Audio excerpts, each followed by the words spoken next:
د کندهار په سپین بولدک ولسوالۍ کې ګنډې وړونکي وایي د سپین بولدک او چمن ترمنځ لاره لا هم له ستونزو ډکه ده او د مسافرینو ترڅنګ ګنډې وړونکي چې په سیمه ییزه اصطلاح ورته لغړیان وایي له بېلابېلو ستونزو سره مخ دي. د دوی په خبره په لاره کې د پیسو ترڅنګ کله کله د پاکستاني ځواکونو لخوا د دوی وړونکي مالونه ترې اخیستل کیږي او بیا نه ورکول کیږي. بس دو خوا راواوړو دلته پر دا چین خالي دا پوځ څه زیږېدل راسره کوي وایي لیړی راوه کاډ راوه شنخته کاټ کله موږ یو دوه لغړیان ایله کې کله مې نه کیله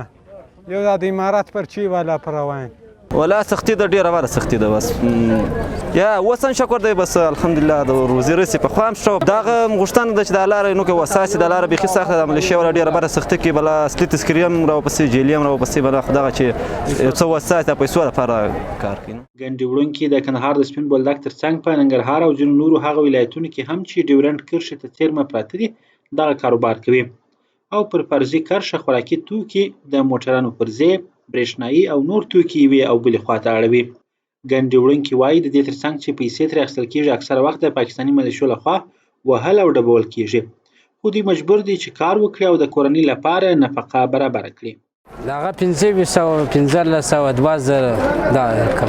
بعد دواړو خوا سمې باید ښه به